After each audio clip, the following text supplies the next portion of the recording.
अगर आप धार्मिक आधार पर चोरी को उचित ठहराएंगे, जो उसके नाम पर जो अभी कांवड़ यात्रा करके जो जिस प्रकार से हुड़दंग को सही ठहराएंगे, तो क्या ये सही होगा? मेरा एक प्रश्न है।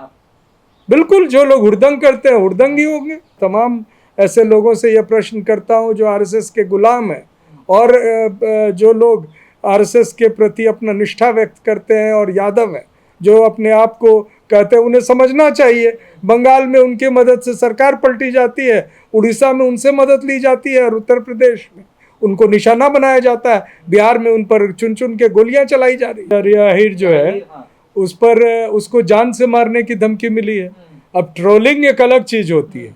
ट्रोलिंग में आप गाली गलौज कर सकते हैं या इस टाइप की चीजें होती है, लेकिन एक नया ट्रेंड चला है जिसको प्रोटेक्शन आरएसएस से मिल रहा है, और ये खास तौर से पिछड़े तबके के लोग और पिछड़ों में भी जो यादव है उन पर ये आजमाया जा रहा है। मनुवाद में जो लोग हैं, खास तौर से आरएसएस बैकग्राउंड के जो लोग हैं, उनको थोड़ी दिक्कत है यादवों से।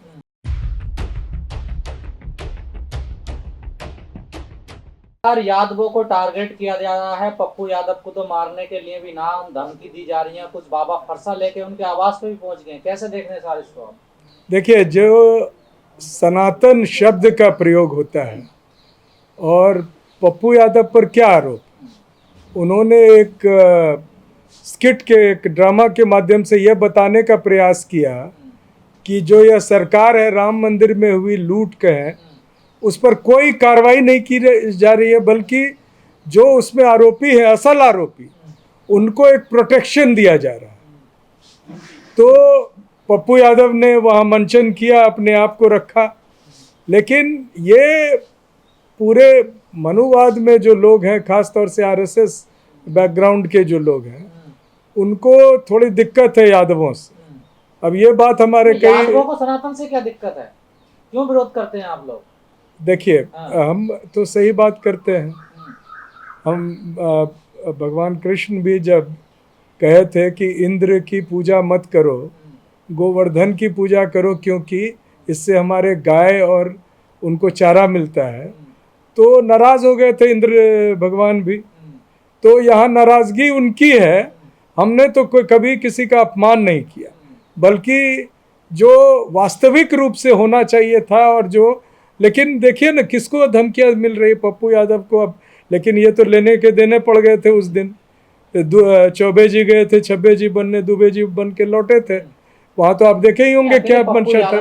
तमाम यादव टारगेट पर चुटिया उखाड़ दी, किसी के सर पे मुंह पे नहीं, और अभी जो वो लड़की है जिसके साथ रिया यादव या रिया अहीर जो है, उस पर उसको जान से मारने की धमकी मिली है। अब ट्रोलिंग एक अलग चीज होती है। ट्रोलिंग में आप गाली गलौज कर सकते हैं या इस टाइप की चीजें होती है, लेकिन एक नया ट्रेंड चला है जिसको प्रोटेक्शन आरएसएस से मिल रहा है, और ये खास तौर से पिछड़े तबके के लोग और पिछड़ों में भी जो यादव है उन पर ये आजमाया जा रहा है। तो आप लोग फर्जी सनातन क्यों कहते हैं? देखिए, सनातन कोई फर्जी नहीं। सनातन का मतलब ही होता है जो चिर काल से चला आ रहा है।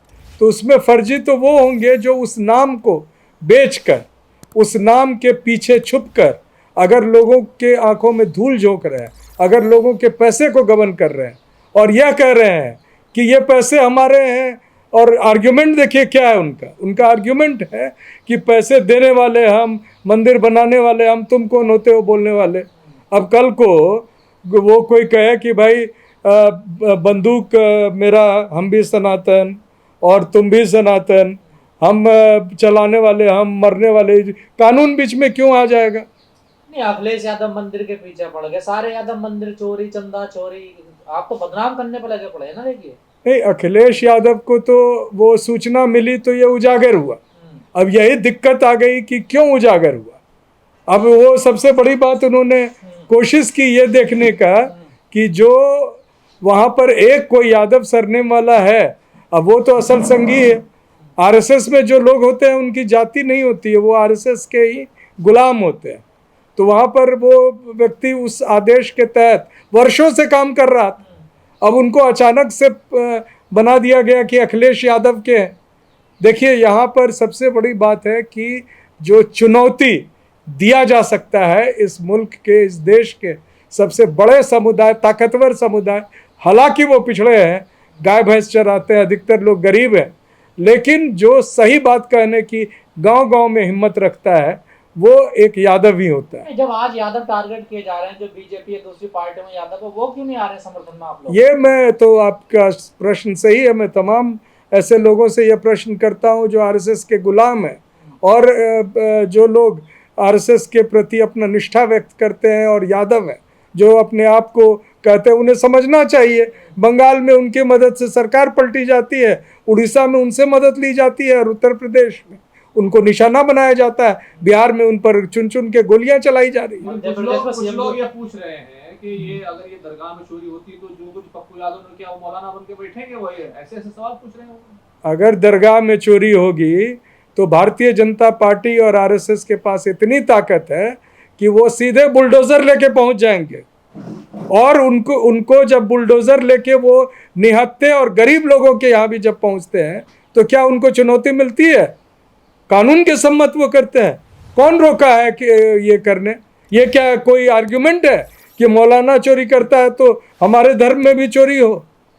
जो लोग निष्ठा रखते हैं, जो देवताओं को पूजते हैं, चाहे हिंदू धर्म में 33 करोड़ देवता है, कोई किसी एक का उपासक हो सकता है। आपको पता, मैं इतिहास का छात्र हूँ, मैं बता सकता हूँ कि एक समय ऐसा था जब जो शैव थे वो वैष्णव के दुश्मन हुआ करते थे या जो शक्ति पूजा करते थे। तो इससे थोड़ा ही है कि अब आज़ाद भारत में वही मूल्य और वही परिस्थिति चलेगी।